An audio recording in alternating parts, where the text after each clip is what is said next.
Mga Gawa Kapitulo 16. Sumama si Timoteo kina Pablo at Silas.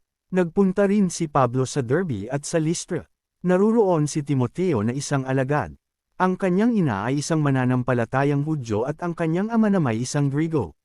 Mataas ang pagtingin ng mga kapatid sa Lystra at sa Iconia kay Timoteo. Ibig isama ni Pablo si Timoteo kaya't tinuli niya ito alang-alang sa mga Hudyo sa lungsod na iyon, dahil alam nilang lahat na ang kanyang ama ay isang Grigo. Sa bawat lungsod na kanilang dalawin, ipinaalam nila sa mga kapatid ang pasya ng mga apostol at mga pinuno ng iglesia sa Jerusalem, at iniutos na sundin iyon. Kaya't tumibay sa pananampalataya ang kaanib ng bawat iglesia, at araw-araw na daragdagan ang bilang ng mga alagad. Ang pangitain ni Pablo sa Troas, sapagkat binawalan sila ng Espiritu Santo na mang-aral sa lalawigan ng Asia, naglakbay sina Pablo sa lupain ng Phrygia at Galatia. Pagdating sa hangganan ng Mysia, nais nilang pumasok sa Bithynia, subalit hindi sila pinahintulutan ng Espiritu ni Jesus. Kaya't dumaan sila ng Mysia at nagpunta sa Troas. Kinagabihan, nagkaroon si Pablo ng isang pangitain, isang lalaking taga-Macedonia ang nakatayo at nakikiusap sa kanya, "Pumarito kayo sa Macedonia at tulungan ninyo kami." Pagkatapos ng pangitaing ito, gumayak agad kami sapagkat natiyak namin kami tinatawag ng Diyos upang ipangaral sa Macedonia ang magandang balita. Sumampalataya si Lydia. Mula sa Troas, tuloy-tuloy kaming naglayag papuntang Samothracia, at kinabukasay sa Neapolis. Mula naman ro'y nagpunta kami sa Filipos, na isang kolonyang Romano at pangunahing lungsod sa dakong iyon ng Macedonia. Nanatili kami roon ng ilang araw. At ng araw ng pamamahinga, lumabas kami ng lungsod at nagpunta sa tabing ilog, sa pag-aakalang doon ay may pinagtitipunan ng mga Hudyo upang manalangin. Naupo kami at nakipag-usap sa mga babaeng nagkakatipon doon. Kabilang dito ang isang sumasamba sa Diyos na nagngangalang Lydia na taga-Tiatira, siya isang negosyante na nagtitinda ng mamahaling telang kulay ube. Binuksan ng Panginoon ang kanyang isip at kanyang pinaniwalaan ang ipinapangaral ni Pablo. Nagpabautismo siya at ang kanyang buong pamilya.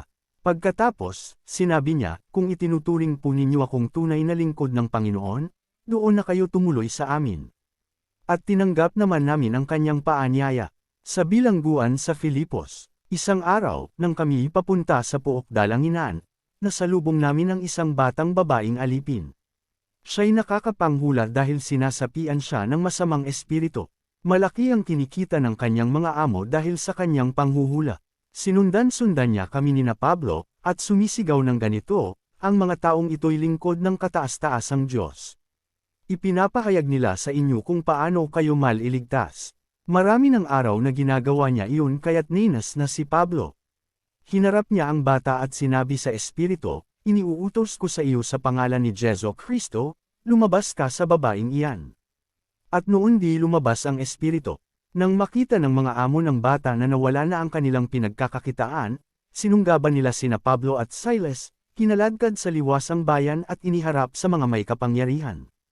Iniharap sila sa mga pinuno ng lungsod at pinaratangan ng ganito, "Nanggugulo po sa lungsod ang mga Judeong ito. Nagtuturo sila ng mga kaugaliang labag sa kautusan nating mga Romano. Hindi natin maaaring sundin ang mga itinuturo nila."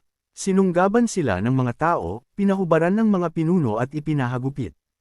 Pagkatapos hampasin ng paulit-ulit, sila'y ipinabilanggo at pinabantayang mabuti. Ipinasok sila ng bantay sa kaloob-looban ng bilangguan at inilagay ang kanilang mga paa sa pagitan ng dalawang mabibigat na kahoy. Nang maghahating gabi na, sina Pablo at Silas ay nananalangin at umaawit ng mga himno, at nakikinig naman ang ibang mga bilanggo. Walang ano-ano'y lumindol ng malakas at nayanig pati ang mga pundasyon ng bilangguan. Biglang nabuksan ang mga pinto at nakalag ang mga tanikala ng lahat ng bilanggo. Nagising ang bantay ng bilangguan, at nang makita niyang buka ang mga pinto, inakala niyang nakatakas ang mga bilanggo.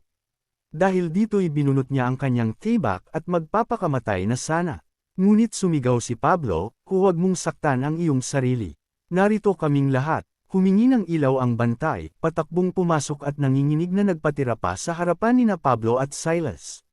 Sila ay inilabas niya at sinabi, "Mga Ginoo, ano po ang dapat kong gawin upang ako'y maligtas?" Sumagot naman sila, "Sumampalataya ka sa Panginoong Hesus, at maliligtas ka, ikaw at ang iyong sambahayan.